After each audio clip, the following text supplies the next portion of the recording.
Hello, welcome to our channel. Chandrababu Naidu గారు ఇలా 2 వేలు చూపించి ఇలా ఊపుతూ ఉంటాడు. నేను సంపద సృష్టిస్తా, ఆదాయాన్ని పెంచతా, ప్రజలకు పంచతా అంటూ ఇటు అంటాడు. విక్టరీ సింబల్ అని. ఎందుకంటే ఇంతకుముందు తెలుగుదేశానికి కాంగ్రెస్కి ప్రధానంగా పోటీ ఉండేది. కాంగ్రెస్ హస్తం గుర్తు కాబట్టి నేను ఇలా పెడతా అనేవాడు. తర్వాత హస్తం గుర్తుతో పొత్తు పెట్టుకున్నాడు, బీజేపీతో పొత్తు పెట్టుకున్నాడు. అవన్నీ పక్కన పెడతాం, టాపిక్ అది కాదు. అంటే చంద్రబాబు నాయుడు పొత్తు పెట్టుకొని మనిషే లేడు, అది వేరే విషయము. కానీ ఇక్కడ నేను ఇది ఎందుకు గుర్తు చేసుకున్నానంటే, Karumuri Venkatareddy arrest and bail, దీనివల్ల 2 విషయాలు అయితే ఆంధ్ర రాష్ట్ర ప్రజలకు తెలిసాయండి. ఫస్ట్ది ఏంటంటే, నాకు చాలా సంతోషంగా అనిపించేదండి. నేను వెంకటరెడ్డి మేము మాట్లాడుకుంటూ ఉంటాము, అన్ని విషయాల మీద అప్పుడప్పుడు మాకు వీలు చిక్కినప్పుడు మాట్లాడుకుంటూ ఉంటాము. నాతో ఒకసారి వెంకటరెడ్డి అన్నాడు, అన్న ఓడిపోయిన తర్వాత నేను జీర్ణించుకోలేకపోయినానన్న, 4వ తేదీ సాయంకాలం నుంచే ఏ ఛానల్ వాళ్ళు పిలిచినా నేను వెళ్ళి కూర్చొని పార్టీ తరపున మన వాయిస్ వినిపించాలని చెప్పేసి ఆ జూన్ 4వ తేదీ 2024 జూన్ 4వ తేదీ నేను డిసైడ్ అయినానన్న. ఆ రోజు నుంచి గ్యాప్ లేకోకుండా ఎక్కడ ఏ డిబేట్ ఉన్నా అందులో మన వాయిస్ వినపడుతుందా లేదా, లేకపోతే మనకు వాళ్ళు ప్రిఫరెన్స్ ఇస్తారా లేదా, అది వేరే పార్టీ వాళ్ళకి సపోర్ట్ చేస్తుందా నేను ఆలోచించలేదు. ఎవరు పిలిచినా నేను వెళ్ళి మాట్లాడుతున్నాను, పార్టీ గొంతు వినిపిస్తూ ఉన్నాను అని చెప్పాడు. నేను చాలా అప్రిషియేట్ చేశాను. తప్పకుండా వెంకటరెడ్డి, నువ్వు చాలా కష్టపడుతున్నావు అని చెప్పేసి, అందుకే నీకు అధికార ప్రతినిధి కూడా ఇచ్చారు, పార్టీ కూడా గుర్తించారు అని చెప్పేసి మేము మాట్లాడుకుంటాం. ఇక్కడ మొదటి అంశం నాకు చాలా ఆనందంగా అనిపించింది ఏంటంటే, ఇంతమంది జనం బయటికి వచ్చి, అలాగే సోషల్ మీడియాలో కారుమూరి వెంకటరెడ్డికి సపోర్టుగా నిలిచారంటే అది అతని hard work and dedication. Party కోసము నేను అహర్నిశలు కష్టపడతాను, పార్టీ కోసం నేను నా సమయాన్నంతా వెచ్చిస్తానని చెప్పేసి కారుమూరి వెంకటరెడ్డి సంవత్సరంన్నర కాలం నుంచి, అంతకుముందు కూడా మాట్లాడేవాడు. కానీ ఎలక్షన్స్ అయిపోయినప్పటి నుంచి ఇంకా మనము ఎక్కడో ఒక చోట ప్రతిరోజు కారుమూరి వెంకటరెడ్డిని అయితే చూస్తూనే ఉంటాం. అంతగా తన వాణిని వినిపిస్తున్నాడు కారుమూరి వెంకటరెడ్డి. ఈరోజు ప్రజలు బయటికి వచ్చేసి, మరీ ముఖ్యంగా వైఎస్ఆర్ కాంగ్రెస్ పార్టీ కార్యకర్తలు, నాయకులు, legal team, media, social media అందరూ వచ్చేసి వెంకటరెడ్డికి మద్దతుగా నిలిచారంటే అతని hard work and dedication, Jagananna పైన వెంకటరెడ్డికి ఉన్న ప్రేమ, అభిమానం, గౌరవం. ఇప్పుడు చాలామంది అంటారు, అన్న నేను ఎంతో కష్టపడ్డాను, నన్ను ఎవరు పట్టించుకోలేదు, నన్ను గుర్తించలేదంటే కారుమూరి వెంకటరెడ్డి చక్కటి ఉదాహరణ. ఇక్కడ మనం స్పెండ్ చేసే ప్రతి నిమిషం వృధాగా పోదండి. నేను దానికి హామీ ఇవ్వగలను. లీడర్స్ ఎక్కడి నుంచి వస్తారంటే ప్రజల మధ్య నుంచి వస్తారు. మనం కష్టపడి మనం స్పెండ్ చేసే ప్రతి నిమిషము కూడా అది ఉపయోగపడుతుంది, కానీ వృధా కాదు. పార్టీకి ఉపయోగపడుతుంది, నువ్వు ఎదగడానికి కూడా అది ఉపయోగపడుతుంది. సో అది మొదటి పాయింట్. నాకు చాలా సంతోషంగా అనిపించింది ఏంటంటే, వచ్చిన రెస్పాన్స్ చాలా గొప్ప రెస్పాన్స్ వచ్చింది. అది మన directly reflects on his hard work and dedication. So the response is directly proportional to a persons hard work and dedication. అతను చూపించిన ఆ చొరవ, ఆ నిబద్ధత, జగనన్న పైన ఉన్న గౌరవం, ప్రేమ, పార్టీ పైన ఉన్న అభిమానం, మమకారం, అవన్నీ కూడా నిన్న కనిపించాయి. Hats off to cadre, hats off to leaders and big hats off to Venkatareddy. Keep rocking Venkatareddy. ఇంతకంటే జరిగేది ఏమీ ఉండదు. వాళ్ళు అరెస్ట్ చేయాలని చూశారు, వ్యవస్థలపైన మనం నమ్మకం పెట్టుకున్నాం. సో ఆ వ్యవస్థలే మనల్ని కాపాడతాయి. అండ్ ఇక రెండవది, ఇది చాలా ముఖ్యమండి. ఇప్పుడు అరెస్ట్ చేస్తే అదవుతుంది, ఇదవుతుంది, అది చేస్తాం, ఇది చేస్తాం అన్నారు. ఏమైంది? ప్రజాస్వామ్యంలో ఇటువంటి వాటికి తావు లేదు అని చెప్పేసి మరొకసారి రుజువైంది. నిన్నటి నుంచి ఏమి ఎగిరెగిరి పడ్డారంటే తెలుగుదేశం వాళ్ళు, వామ్మో అది మామూలు ఇది కాదండి, ఇంకా ఫుల్ ట్రోల్స్, మీమ్స్, ఎగిరెగిరి పడ్డారు. మా లీగల్ టీం పవర్ ఏంటో తెలిసింది, మా కార్యకర్తల బలం ఏంటో తెలిసింది, ఆంధ్ర రాష్ట్ర ప్రజలకి మేము ఏం చేయగలమో తెలిసింది, మా క్యాడర్ ఎంతవరకైనా ముందుకొస్తారు అవసరం ఉందంటే అని చెప్పేసి మరోసారి నిరూపితమైంది.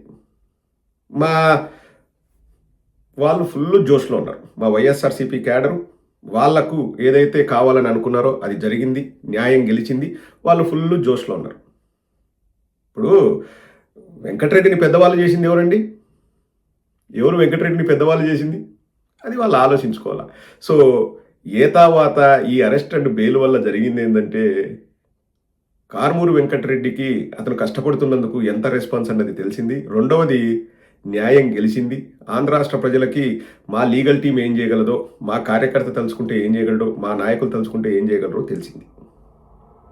కానీ మేము కొందరిలాగా బయటికి వచ్చేసి అర్థమవుతుందా రాజా, బ్యాండ్ బాజా, కాకినాడ కాజా అని చెప్పేసి మేము మాట్లాడడం, అటువంటి చీప్ మాటలు మేము మాట్లాడడం. ఎందుకంటే ప్రజాస్వామ్యంలో వాటికి తావు లేదండి. తొడలు కొట్టడము, రెచ్చగొట్టడము, రారా చూసుకుందాం అనడము, నీ ప్రతాపం నా ప్రతాపము, అర్థమవుతుందా రాజా, నల్ల జుట్టు తెల్ల జుట్టు, ఇట్లా చీప్ మాటలకి ప్రజాస్వామ్యంలో తావు లేదండి. మనం మాట్లాడకూడదు.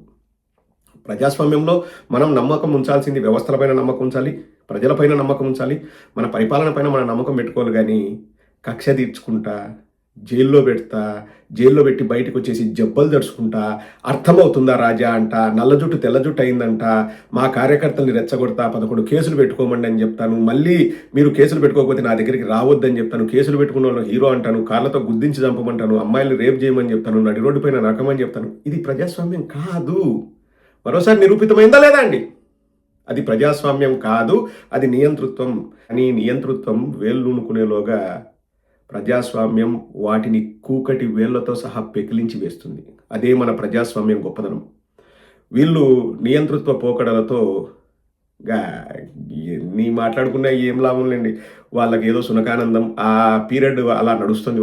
వాళ్ళకు ఉన్మాదంలో ఉన్నారు. వాళ్ళకి అర్థం కాదు. మేము ఏదైనా చేయగలము, ఎవరైనా భయపడతారు, మేము చెప్తే భయపడాలి, మేము గిల్లితే గిల్లించుకోవాలన్నట్లు తెలుగుదేశం వాళ్ళ క్యాడర్ ఉన్నారు. ఇప్పుడు అందుకనే నువ్వు ఇండియాకి రా, నీ కథ చూస్తా, ఇంకా నేను దానికి రెస్పాండ్ కూడా అవనండి. ఇప్పుడు మనం అలా అనకూడదురా, ప్రజాస్వామ్యంలో చోటు లేదంటే వాళ్ళకి ఏం తెలుసు, మూర్ఖులు. నువ్వు భయపడుతున్నావు, నువ్వు ఇది చేస్తున్నావు, నువ్వు అది చేస్తున్నావు అంటారు. వాళ్ళ ఆనందం కోసం మనం భయపడుతున్నాం అని చెప్పుకోవాలి. నిన్న అరెస్ట్ బెయిల్ తర్వాత తెలిసిన 2 విషయాలు నేను చెప్పాను కదండి. ఏమీ కాదు, మా కార్యకర్తల్లో కసి పెరుగుతుంది తప్పితే ఏమీ కాదు. అది ఒక మాయని మచ్చలాగా వాళ్ళకు మిగిలిపోతుంది. ఇప్పుడు కారుమూరి వెంకటరెడ్డిని ఎందుకు అరెస్ట్ చేశాము, ఎందుకు బెయిల్ వచ్చిందని వాళ్ళే తలలు పట్టుకుంటారు. ఎవరి గొంతులు ఆపలేరండి. ప్రజాస్వామ్యంలో ప్రతి ఒక్కరూ గొంతు వినిపించవచ్చు. అదే ప్రజాస్వామ్యం యొక్క గొప్పదనం. That's a beauty of democracy. నీ గొంతు నొక్కుతా అంటే ఒక్క గొంతు నొక్కితే 1000 గొంతుకలు గర్జిస్తాయి, నినదిస్తాయి, నిలదీస్తాయి, తుక్కు చేస్తాయి. ఈ నియంతృత్వ పోకడలకు పోయే వాళ్ళను వాళ్ళ కాళ్ళు తీసి కొరికి అవతల పడేస్తాయి, మా గొంతు మీద కాలు పెట్టాలంటే. కబడ్దారని కూడా ప్రజాస్వామ్యంలో చెప్పొచ్చు, హెచ్చరిస్తున్నామని కూడా ప్రజాస్వామ్య పద్ధతిలో చెప్పొచ్చు. అర్థమైనోడికి అర్థమైనంత. మళ్ళీ నేను చెప్తున్నా కదండి, అర్థమైందా రాజా, కాకినాడ కాజా, బ్యాండ్ బాజా, ఇట్లాంటి సొట్టకూతలకు ప్రజాస్వామ్యంలో తావులేదు. అవి చీప్ మాటలు, చీప్ మెంటాలిటీ. సినిమా డైలాగుల వరకు బాగుంటాయి. చీప్ మెంటాలిటీ అంటే నేను కక్ష తీర్చుకుంటున్నాను చూడు, నేను జబ్బలు తెరుచుకుంటున్నాను. ఎలా కక్ష తీర్చుకుంటున్నావు రాజా అంటే, నా దగ్గర అధికారం ఉంది. ఎలా అధికారం వచ్చింది రాజా అంటే, ప్రజలు ఇచ్చారు. ఎందుకు ఇచ్చారు రాజా అంటే, మాకు మంచి చేయమని ఇచ్చారు. కానీ ప్రజలకు మేము మంచి చేయము, మేము కక్ష తీర్చుకోవడానికి ఆ అధికారాన్ని అడ్డంగా వాడుకుంటాము. ఇంకా మేము తీర్చుకుంటూ నియంతృత్వ పోకడలకు పోతూ మళ్ళీ బయటకు వచ్చేసి అర్థమవుతుందా రాజా అని అదే ప్రజలకు చెప్తామని. రేపు పొద్దున ప్రజలు కర్రగాల్చి వాత పెడతారు. As simple as that. But ఇంకా ఇంతకంటే జరిగేది ఏం లేదు. నాకు తెలుసు సోదరుడు వెంకటరెడ్డి యాజ్ యూజువల్ ఆయన మాట్లాడతాడు. ఎవడు కూడా తగ్గే ప్రసక్తే ఉండదండి. ఏంటికి తగ్గుతావబ్బా, ఏంటికి తగ్గాలా, ఎవడు తగ్గేది? ఏదో ఇట్లాంటి బెదిరింపులకు ఎవడైనా తగ్గుతారనుకుంటున్నారా? ప్రజాస్వామ్యం గొప్పది. ప్రజాస్వామ్యం మీద నమ్మకంతో మనం ముందుకెళ్ళడమే. నువ్వురా 90mm రాడ్డు, 120mm రాడ్డు, నీకు అది అంటే ఎవడు ఎందుకు భయపడతారు? ఇప్పుడు మనం భయపడ్డాం అనుకోండి, ప్రజాస్వామ్యం భయపడినట్లే, నియంతృత్వం గెలిచినట్లే. నియంతృత్వం గెలవడం నాకు ఇష్టం లేదు. As simple as that. ఇంకా నేను మళ్ళీ చెప్పను అర్థమవుతుందా రాజా అని నేను చెప్పను. బికాజ్ అవి చీప్ మాటలు, అవి మాట్లాడకూడదు ప్రజాస్వామ్యంలో. మరీ ముఖ్యంగా ఒక స్థాయిలో ఉన్న వాళ్ళు, ఒక పదవిలో ఉన్న వాళ్ళు అటువంటి మాటలు మాట్లాడితే అది ప్రజాస్వామ్యాన్ని అపహాస్యం చేసినట్టే.